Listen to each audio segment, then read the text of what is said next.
It's Paul Marsh, and I'm delighted to say that I've been joined by the former England goalkeeper, Rob Green. Rob, how are you, sir? Yeah, good. Thank you, Paul. A lot to talk to you about in very little time, so let's crack on. I want to talk to you about England, and I want to talk to you about the World Cup. Um, I'm not a big fan of it being expanded to so many teams. I think No. England have got a really, really tough group, ironically, or the Yeah. toughest group there probably is. But I just don't think it adds anything to the World Cup, do you?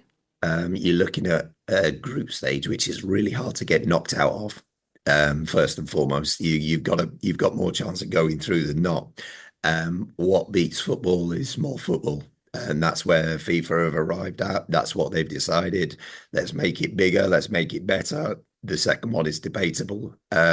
What it does do is bring new countries into it. That is the one thing you'd say. There are new stories of interest, new countries that are going to experience something that they never dreamed of. So if that's the one good outcome of it, then okay, fine. But yeah, it's difficult to see the value beyond that.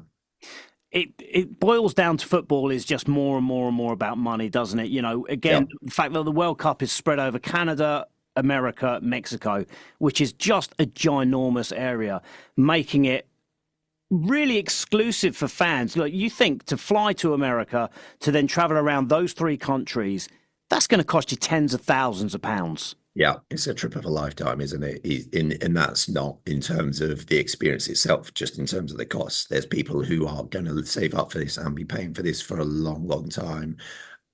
It's going to be tough for people to go and watch. It's going to be tough for people in terms of watching from home. The timings are really, really difficult. So it's going to be felt on a lot of levels. I think, does that speak really for football across the board that the top end of football is getting wealthier and wealthier and wealthier, and the bottom end of the football are kind of hanging on by a thread? Yeah, you're looking at the top end. The money that's involved is beyond ridiculous now, and you're talking huge sums of money, and then you're talking down at the grassroots level of people struggling to pay bills, and that's where we are with the initiative. That's where we are with Eon Next and the FA today. They've done a year of this the Greener Game initiative, trying to get clubs involved and to help pay those bills is where they are to say we want to maintain these kids playing football or facilities for the whole community. So it's a real challenge. It's one of those sayings, isn't it? Every penny counts. So when you're Yeah. involved in a grassroots football, it is literally every single penny counts. And if you can save a penny or two anywhere along the line, you need help doing it, and you're going to do it.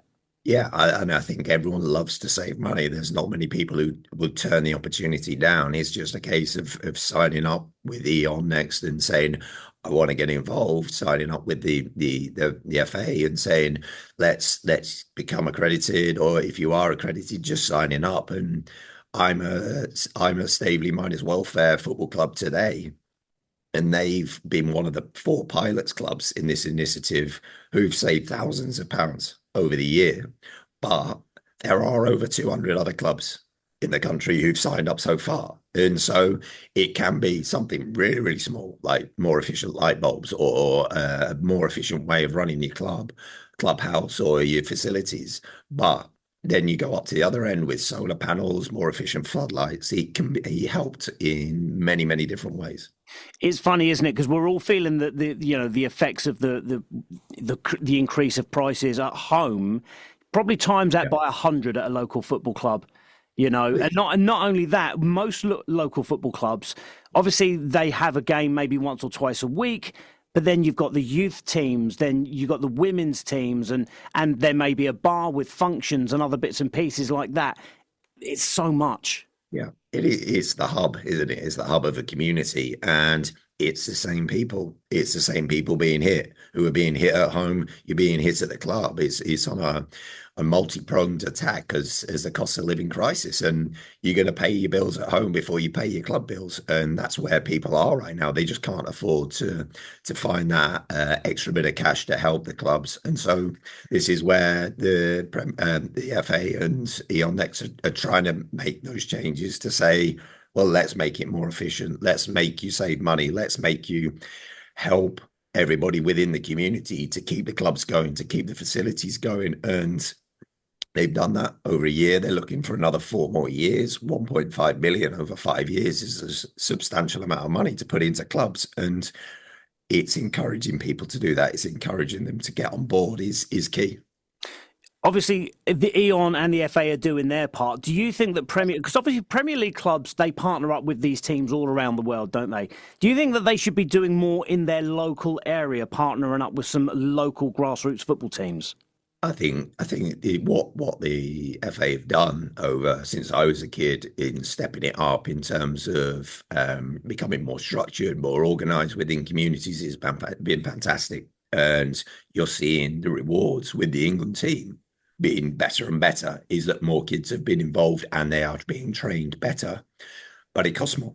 Yeah. It costs more to keep it going, and that's where we are with it. And so to get involved more, to provide for the clubs and the communities, to provide that facility to keep going, because it is always going to be down to the communities that do it. It is always the local people that do it. To ask them to facilitate it by paying for it as well is really, really tough. So that's where this initiative steps in. And you feel the more and more that happens, the more people will be encouraged to get involved in their communities and do it. Well, I think grassroots is in a funny place right now because Premier League and Championship, etc., is getting so expensive to go to. More and more people are going to grassroots games, which is obviously very good. But the other thing I think from a playing point of view, you're not seeing as much progression. You know, the likes of Ian Wright climbing up the table, a local lad that we've got down here, Andy Rinomota, played for AFC Portugal when he was younger, is now playing for Reading. You don't see as much of that. They tend to come through the academies. Yeah, you're looking at people who are, when you're young, when you're very, very young, you're getting spotted. And you're getting the facilities, you're getting the coaching, you're getting the development, and that's part of the FA of how they become so strong as a national team and how the Premier League has become so strong. But behind all that, behind those professional clubs, is the community-based stuff, is the grassroots stuff. Everybody starts with grassroots, and that is why it's so important. Whether you're an old guy like me, a Jude Bellingham, or the next one, everyone starts there. Well, look, Rob, thank you so much for talking to me today, especially with your throat. I really, really do appreciate it. Cheers. If local grassroots clubs are listening right now, they want to find out more about this initiative, where can they go? Yeah, you can register for the Greener Game via the England's football website and just search up in there the Greener Game, and it'll come up, and you just start from there. Rob, all the best. Thank you very much, my friend. Brilliant. Cheers, Paul.